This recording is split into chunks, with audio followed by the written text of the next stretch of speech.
नमस्कार, बहुत स्वागत है आपका। टीएनपी न्यूज देख रहे हैं आप और मैं हूं आपके साथ कोमल शर्मा। बुलेटिन में रुक करेंगे मध्य प्रदेश और छत्तीसगढ़ की खबरों की ओर।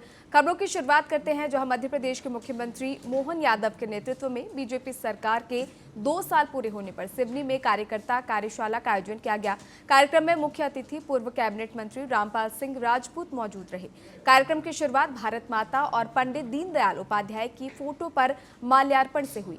इस कार्यशाला में सरकार की 2 साल की उपलब्धियों पर चर्चा की गई।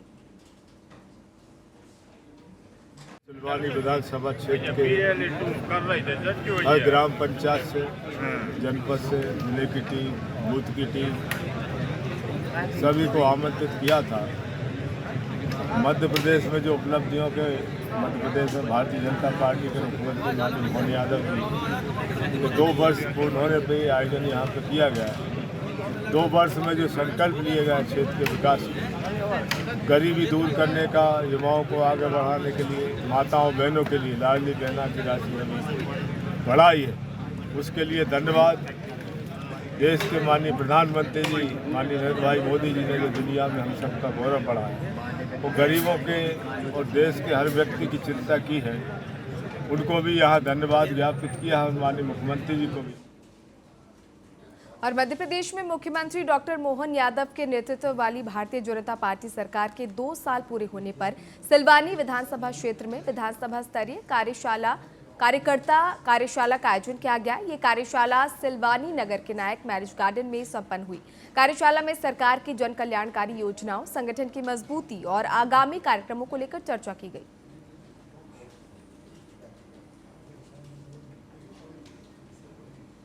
सनाडीह ब्राह्मण परिषद विदिशा ने रविंद्रनाथ टैगोर सांस्कृतिक भवन में वार्षिक स्नेह सम्मेलन का आयोजन किया। कार्यक्रम में समाज के वरिष्ठ नेता, जनप्रतिनिधि और बड़ी संख्या में विप्र बंधु भगिनी शामिल हुए। सम्मेलन में कक्षा 5वीं, 8वीं, 10वीं और 12वीं के मेधावी छात्र छात्राओं को सम्मानित किया गया। समाज सेवा में योगदान के लिए पंडित आदर्श तिवारी का भी यहाँ सम्मान किया गया। सनाड ब्राह्मण परिषद द्वारा वार्षिक स्नेह सम्मेलन का कार्यक्रम है। इसमें हम बच्चों का सम्मान, जो बच्चे 5वीं, 8वीं, 12वीं उच्च शिक्षा में 80% से ज़्यादा हैं, उनका सम्मान, वृद्धों का सम्मान कर रहे हैं। प्रतिवर्ष होता है। मैं पिछले 10 साल से अध्यक्ष हूँ। 10 साल से लगातार कार्यक्रम चल रहा है। ऐसा 1972 से चल रहा है। लगातार हम जिला सनाड ब्राह्मण की तरफ से इस वार्षिक स्नेह सम्मेलन करते हैं। कितनी संख्या होगी? इसमें लगभग 700 लोग उपस्थित हैं, ऐसे मुझे अनुमान है। विशेष अतिथि प्रताप शर्मा कार्यक्रम अध्यक्षता कर रहे हैं। भोपाल से पधारे चंद्रशेखर शर्मा जी, जो हिंदू समिति के अध्यक्ष हैं, आदरणीय मनोज कटारे जी, राकेश शर्मा जी, राकेश कटारे जी, हमारे नगर पालिका अध्यक्ष प्रीति भाभी जी, सब लोग उपस्थित हैं। बैतूल में 23 दिसंबर को पुलिस ग्राउंड में मेडिकल कॉलेज के शिलान्यास कार्यक्रम का आयोजन किया जाएगा। इस कार्यक्रम में मुख्य अतिथि के रूप में केंद्रीय स्वास्थ्य मंत्री जेपी नड्डा और अध्यक्षता मुख्यमंत्री डॉक्टर मोहन यादव करेंगे। कार्यक्रम को लेकर बैतूल में तैयारियां काफी तेज हो गई हैं। पुलिस ग्राउंड में भव्य पंडाल और मंच का निर्माण किया जा रहा है। वहीं इस दौरान न्यू बैतूल स्कूल मैदान में हेलीपैड तैयार किया जा रहा है।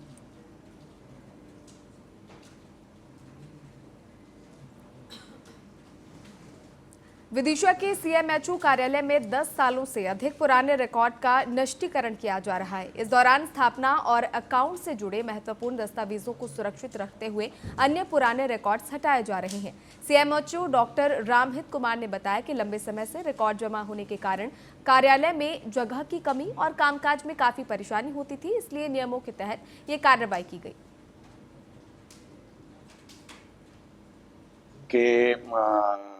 अभी आपने देखा होगा बीच में हमारा स्वच्छता पखवाड़ा बनाया गया, आपने देखा होगा ना। उस पीरियड में डायरेक्टरेट से हम लोगों को लेटर आए थे और उसके पहले एक स्टैंडिंग ऑर्डर जारी किया हुआ है कि आपके पास जो भी कंडम सामान है, जो भी 10 साल से ऊपर आपके पास जो रिकॉर्ड रखे हुए, रिकॉर्ड मतलब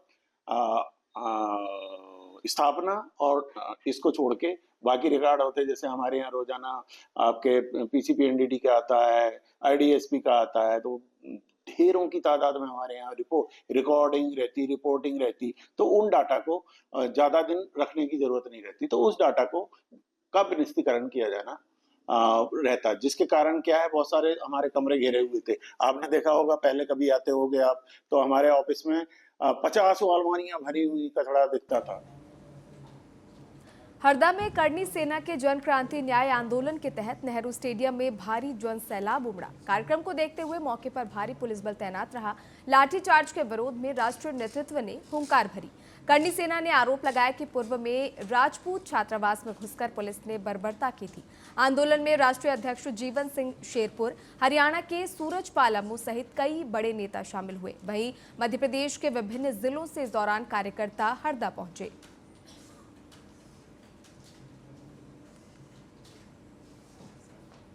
थाना ग्वालियर की घटना है। इसमें संदिग्ध व्यक्ति होने की सूचना मिली थी। इसमें पुलिस द्वारा कार्रवाई की गई है।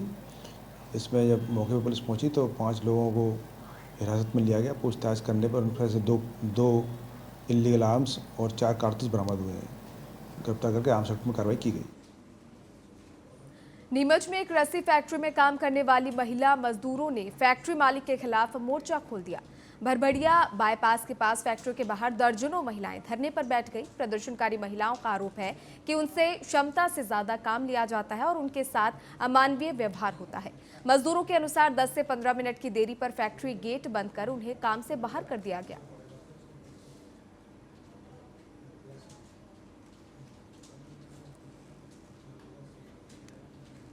जुन्नारदेव के चटवा के पास उमरेड की ओर जा रहा गाड़ी ब्रेक फेल होने के कारण अनियंत्रित होकर गड्ढे में जा गिरी।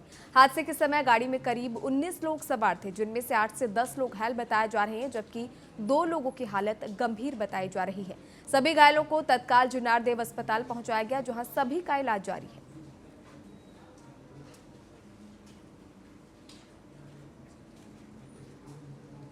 जुन्नारदेव में ओवरलोड वाहन के कारण हादसा हो गया, जहां ब्रेक फेल होने से वाहन गड्ढे में गिर गया।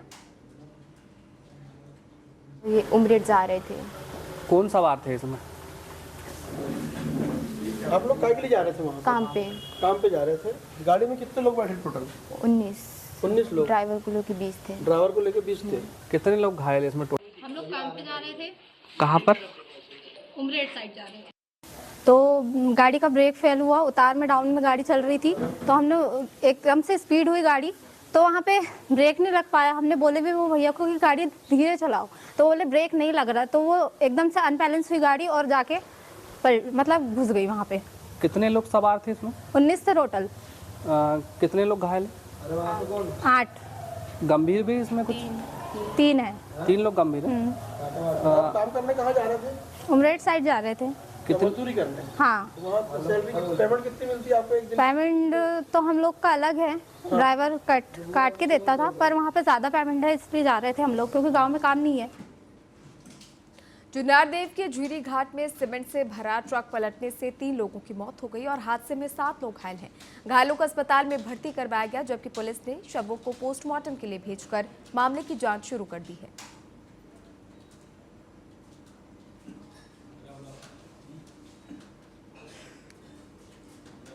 मध्य प्रदेश के दतिया जिले के दूरसड़ा इलाके के ककरुआ गांव में स्वास्थ्य विभाग की बड़ी लापरवाही देखने को मिली। यहां एक आशा कार्यकर्ता के वैक्सीन लगाने के बाद 5 बच्चों को उनकी तबीयत बिगड़ गई। बाकी 4 बच्चों की हालत गंभीर है। उन्हें जिला अस्पताल के बच्चों के आईसीयू में भर्ती करवाया गया है, जहां एक बच्ची की मौत हो गई। गुस्साए ग्रामीणों ने कलेक्टर के बंगले को घेर लिया और न्याय की मांग की। कलेक्टर ने हालांकि लोगों को भरोसा दिलाया कि जांच की जाएगी इस मामले में, और जो भी इस मामले में दोषी पाया जाएगा उसके खिलाफ कड़ी कार्रवाई की जाएगी।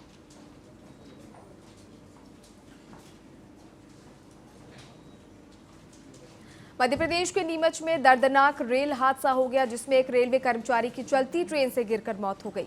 इससे मृतक के परिवार में मातम का माहौल बन गया और पूरे क्षेत्र में शोक की लहर है। वहीं सूचना मिलने पर रेलवे प्रशासन और पुलिस की टीम पहुंची और पुलिस ने शव की जांच शुरू कर दी है। ये घटना माचलखेड़ी पुलिया के नीचे की घटना है। 108 को सूचना मिली थी, वहाँ पे एक आदमी रेलवे से नीचे गिर गया था इसको जाने के लिए। वहाँ पे जाके देखा मरीज ऑलरेडी खत्म था। और इसी बीच रुकेंगे एक छोटे से ब्रेक के लिए। बने रहिए टीएनपी न्यूज़ के साथ, जल्द हाजिर होंगे।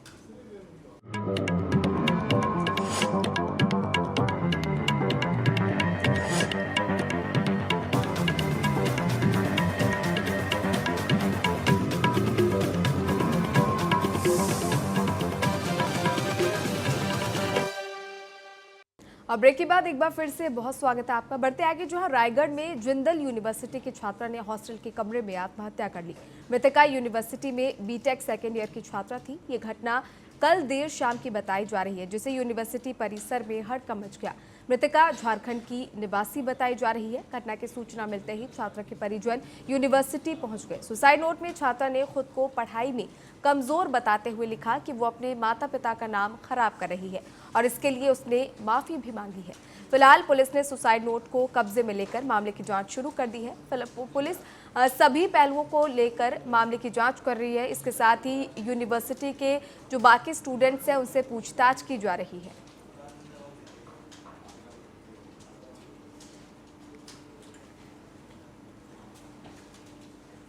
राजनांदगांव के डोंगरगढ़ से सटे चिचोला चौकी क्षेत्र के महाराजपुर गांव में स्थित श्री जय गुरुदेव राइस मिल में शनिवार शाम एक बड़ा हादसा हो गया। मिल परिसर में बनी करीब 75 क्विंटल वजनी चिमनी अचानक भरभरा कर गिर पड़ी। इससे कामकाज का माहौल पल भर में अफरा तफरी और चीख पुकार में बदल गया। हादसे के समय चिमनी के आसपास करीब 25 से 30 मजदूर काम कर रहे थे। हादसे में मोतीपुर निवासी मुकेश कुमार कंवर की मौके पर ही दर्दनाक मौत हो गई। इसके साथ ही हादसे में 5 लोग गंभीर रूप से घायल बताए जा रहे हैं, जिनका इलाज जारी है।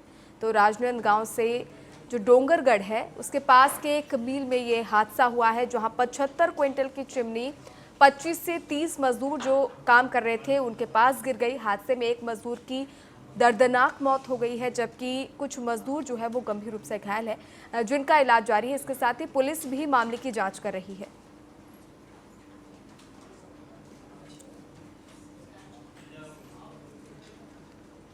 कोरबा में बांकी मोंगरा नगर पालिका परिषद की उदासीनता से बड़ा हादसा होने का खतरा बना हुआ है।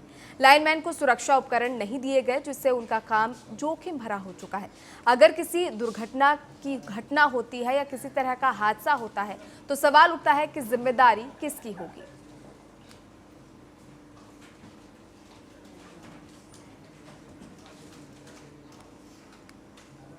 छत्तीसगढ़ के सरगुजा जिले के नवपदस्थ कलेक्टर अजीत बसंत ने पदभार ग्रहण कर लिया है। पदभार संभालने के बाद उन्होंने जिले के सभी विभागों के अधिकारियों की बैठक ली और प्रशासनिक कार्यों को लेकर आवश्यक दिशा निर्देश जारी किए।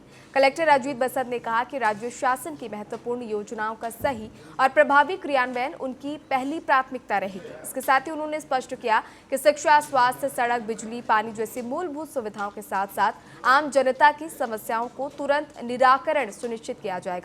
बैठक में उन्होंने वर्तमान में धान खरीदी के दौरान किसानों को हो रही समस्याओं पर विशेष ध्यान देने के निर्देश दिए। साथ ही कलेक्टर ने कहा कि किसानों की परेशानियों का जल्द समाधान कर उन्हें धान खरीदी प्रक्रिया में राहत दिलाने के लिए जिला प्रशासन हर संभव प्रयास करेगा। शासन के दिशा निर्देश पर मैंने सरगुजा जिले में कलेक्टर के रूप में कार्यभार ग्रहण किया है। सरगुजा एक बहुत ही पुराना और प्रतिष्ठित जिला है।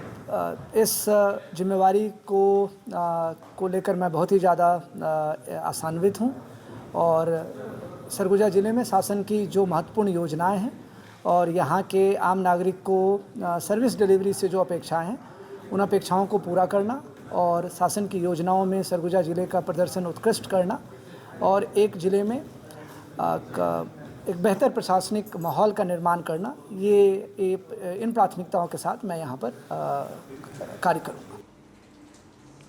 छत्तीसगढ़ के दुर्ग जिले के भिलाई में विधायक देवेंद्र यादव भिलाई स्टील प्लांट प्रबंधन की नीतियों के विरोध में 2 दिवसीय उपवास पर बैठकर सत्याग्रह कर रहे हैं। इस आंदोलन के माध्यम से उन्होंने बीएसपी प्रबंधन से के कर्मचारियों, ठेका श्रमिकों और साथ ही आम नागरिकों से जुड़ी समस्याओं पर तुरंत निर्णय लेने की मांग की। विधायक देवेंद्र यादव की प्रमुख मांगों में रिटेंशन स्कीम के तहत आवास से जुड़े नियमों को वापस लेना, श्रमिकों को न्यूनतम वेतन प्रदान करना शामिल है। विधायक देवेंद्र यादव ने स्पष्ट शब्दों में कहा कि जब तक भिलाई स्टील प्लांट प्रबंधन अपनी जन विरोधी नीतियों में बदलाव नहीं करता, तब तक उनका चरणबद्ध आंदोलन और प्रदर्शन लगातार जारी रहेगा। देखिए, 2 दिन का ये सत्याग्रह भिलाई के जो आवाम है, भिलाई की जो जनता है, उस तक ये संदेश पहुंचाने का काम है कि जो अन्याय, जो अत्याचार बीएसपी प्रबंधन हमारे साथ कर रही है, उसके खिलाफ एकजुट होने का समय है। हमने इस सत्याग्रह के माध्यम से हर पार्टी, हर वर्ग के लोगों को सम्मिलित करने का प्रयास किया है। भिलाई एक हमारा परिवार है और इसमें सभी विचारधाराएं बड़ी खुशी से, एकता से रहती हैं। जिस तरीके से भिलाई को खत्म करने का प्रयास किया जा रहा है, भिलाई की जो हमारी संस्कृति है उसको मिटाने का प्रयास किया जा रहा है, इसके खिलाफ हम सब हैं।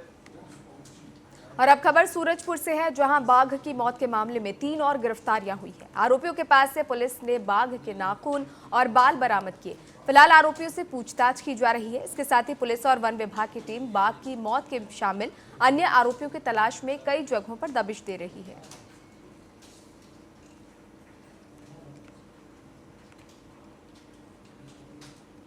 सुकमा जिला मुख्यालय में श्री राम कथा का शुभारंभ भव्य कलश शोभा यात्रा के साथ हुआ। मिनी स्टेडियम से निकली शोभा यात्रा ढोल नगाड़ों और जय श्री राम के उद्घोष के बीच नगर के प्रमुख मार्गों से होकर मां काली मंदिर तक पहुंची। वैदिक मंत्रोच्चार के साथ कथा स्थल पर विधिवत पूजा अर्चना की गई। आयोजन नारायणी मानस मंडली ने किया था, जिसमें बड़ी संख्या में श्रद्धालु और जनप्रतिनिधि शामिल हुए।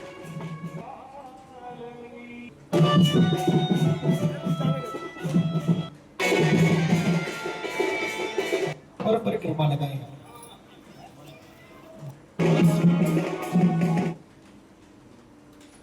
सुकमा विकास खंड के कस्तूरबा गांधी बालिका आवासीय विद्यालय में 1 दिवसीय महिला जागरूकता कार्यक्रम का आयोजन किया गया। कार्यक्रम की अध्यक्षता महिला आयोग सदस्य दीपिका सोरी ने की। महिला थाना प्रभारी पद्मा जगत सहित विभिन्न विभागों के प्रतिनिधियों ने छात्राओं को घरेलू हिंसा, मानव तस्करी, महिला सुरक्षा, बाल विवाह और साथ ही संबंधित कानूनों की जानकारी दी, उन्हें जागरूक किया। आज हम सुकमा जिला मुख्यालय के कस्तूरबा बालिका कन्या आश्रम आए हुए हैं, जहाँ पे बालिकाओं और महिलाओं के जागरूकता अभियान कार्यक्रम था 1 दिवसीय, जिसमें मेरे साथ महिला टीआई पद्मा जगत और महिला बाल विकास की प्रमीला मैडम, प्रमीला सिंह जी, डालिमा गौर और शांति शेठिया मैडम भी उपस्थित रहीं, जिन्होंने बालिकाओं से जुड़ी हुई समस्त इनको कैसा रहना, इनकी सुरक्षा कैसी करनी है, इनकी जानकारी दी। और आने वाले समय में बच्चियों की देखरेख सुकमा जिला के लिए एक बहुत बड़ी समस्या मैं कहूँगी, जिससे हमारी बच्चियों को सुरक्षित रखने की आवश्यकता है। तो आने वाले समय में किसी भी बच्ची के साथ किसी प्रकार की कोई अप्रिय घटना ना घटे, इसके लिए आज 1 दिवसीय जागरूकता कार्यक्रम यहाँ पर संपन्न किया गया।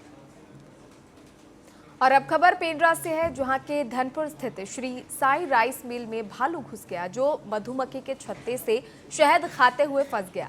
भालू करीब 30 फीट ऊंचे शेड पर अटका हुआ था। राइस मिल परिसर में भालू को देखकर हड़कंप मच गया और अफरा तफरी का माहौल बन गया। कर्मचारियों ने कामकाज बंद कर सुरक्षित दूरी बनाए रखी। घटना की सूचना वन विभाग को दी गई, जिसके बाद वन विभाग की टीम मौके पर पहुंची। भालू को रेस्क्यू किया गया, लेकिन फिलहाल मिल परिसर में जो है वहां मौजूद कर्मचारियों के बीच अफरा तफरी का माहौल देखने को मिला।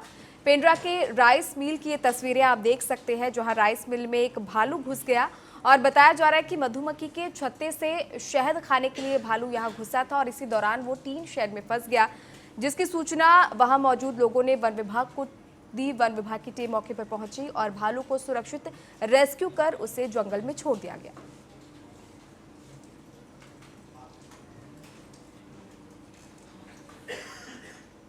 और इसी के साथ फिलहाल के लिए इस बुलेटिन में इतना ही। देश और दुनिया की तमाम बड़ी खबरों के लिए बने रहिए TNP न्यूज़ के साथ। नमस्कार।